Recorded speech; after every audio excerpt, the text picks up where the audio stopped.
This is Muammar Gaddafi, King of Kings, brotherly leader, keeper of Arab nationalism, and commander-in-chief of the Libyan armed forces. He is a man of many titles. He came to power in the 1960s, and now, during the age of social media, he seems primordial, a relic.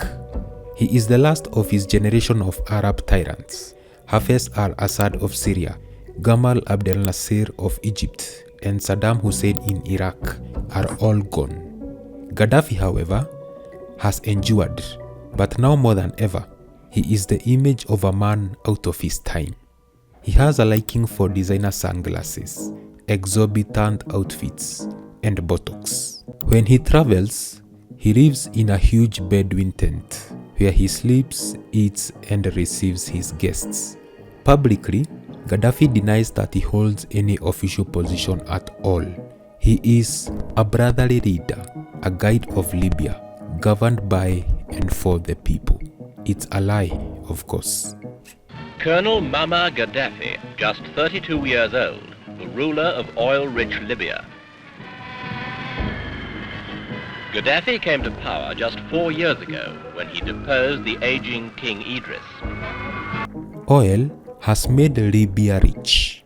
In his first decade in power, Gaddafi spends nearly 30% of the national budget on arms. He buys around 3,500 tanks, 300 fighter jets, 6 submarines, and 2 frigates from the USSR. From the French, he orders an additional 100 fighter jets, and from Rome, he buys cargo planes, helicopters, naval ships, and missiles. And so, Libya, a nation that at the time had less than 3 million people, ends up with an air force as big as the French. During his military spending spree, Gaddafi declares the beginning of a new age for Libya. He calls it the Cultural Revolution and declares Libya a Jamahiriya, a state of the people. Power, he claims, now lies with the masses. He later outlines the details in his manifesto, the Green Book, named after the color which in Islam represents prosperity, life, and paradise. He also makes sure the flag matches his new state. The first order of his cultural revolution is to make sure that no one can or will oppose the new regime. Technocrats, political rivals, dissidents, and anyone critical of his ideas are simply too risky to keep around. So, in the early 70s, Gaddafi orders a purge on anyone that the regime deems an enemy of the state. Mass arrests of activists, journalists, and even students take place all over Libya. He even hires secret police agents from communist East Germany to train and work with the Mukhabarat, Gaddafi's new internal intelligence agency, who are tasked with abducting anyone who might speak against him at home or overseas. In a few short years, he turns Libya into a surveillance state, so pervasive that friends inform on friends, neighbors turn on neighbors. To hold his now growing number of political prisoners, Gaddafi constructs prisons across Libya. Among these, Abu Salim prison is the most notorious. Everyone in Libya knows that if you are sent to Abu Salim, you don't return. It quickly becomes known as the slaughterhouse. Publicly, Gaddafi issues declarations that advocate human rights, religious freedoms, and criticize the West for their WMDs while calling for a nuclear-free Middle East. But by the end of the 80s, Gaddafi has been actively collecting the building blocks for his own nuclear program for almost 20 years. Just a few years later, Libya has its very own chemical weapons factory near Tripoli. It's one of the largest in the world. According to several defectors from the Libyan army, at least one of Gaddafi's loyal generals is quick to make use of the new facility by launching poison gas attacks against Libya's southern neighbor, Chad. Abroad, Gaddafi supports any group that challenges the West. To him, there is no difference between the IRA, the ANC, or the Japanese Red Army. But that's not all. The Libyan government openly admits responsibility for deadly attacks on 2 flights in Scotland and Niger, as well as a nightclub in Germany. Perhaps more than anyone, Gaddafi lives by the notion of the enemy of my enemy is my friend. And, bizarrely, that same logic eventually draws him closer to his old nemesis, the US and Britain. By the end of the 90s, Gaddafi has been stacking up sanctions that have cost Libya a staggering $20 billion due to his campaign of violence both at home and abroad. At the same time, as the war on terror gets underway at the start of the 2000s, the CIA and MI6 find themselves suddenly cooperating with Gaddafi. He can give them valuable intelligence and also provide a way into the Middle East.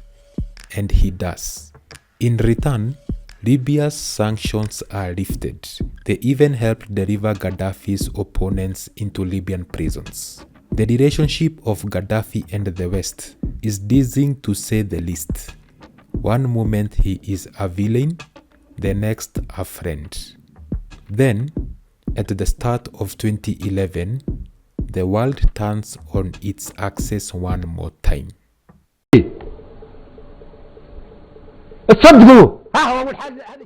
This is one of Gaddafi's last televised speeches. It's February 2011, and the Arab Spring, sparked by anger over decades of corruption, political oppression, and dictatorship, is sweeping through North Africa. The camera spanning across a war-torn building and one of Gaddafi's infamous statues of a fist crashing a US fighter jet, to prove he is still in Libya despite rumors of his escape to Caracas. Gaddafi's grip on the country is slipping, and now protests against him are erupting across Libya. He is clearly emotional, angry, and quite obviously delusional. Any act of insurrection, he says, will be punishable by execution. Then, he delivers his final threat. We and millions from the Sahara will cleanse Libya inch by inch, house by house, home by home, street by street, person by person, until the country is cleansed of dirt and scum.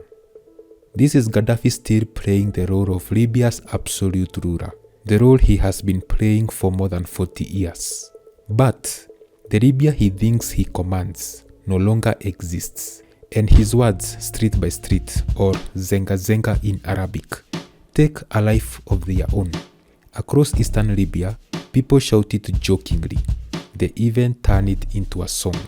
Suddenly, France, Britain, and America have a problem. Just months ago, Gaddafi was their ally.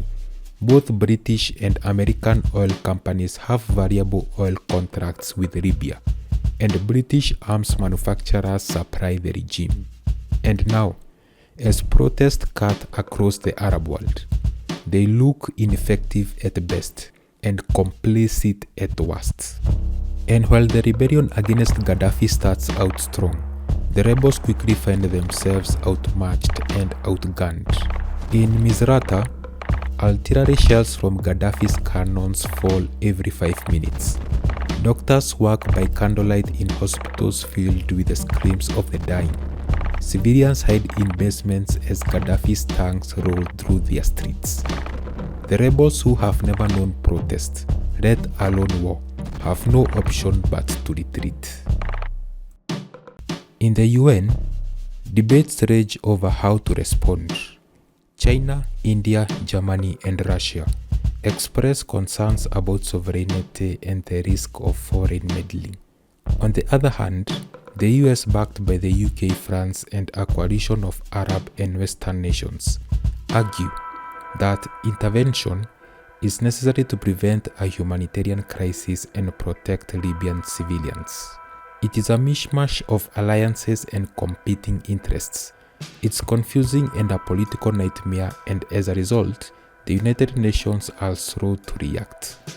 But around the middle of March, the United Nations finally authorized an intervention. And within days, NATO airstrikes hit Gaddafi's forces, targeting airfields, armored vehicles, and supply lines. Gaddafi's advantage begins to shatter. Behind the scenes, British and French intelligence officers work directly with the rebels and provide critical intelligence on Gaddafi's troop movements.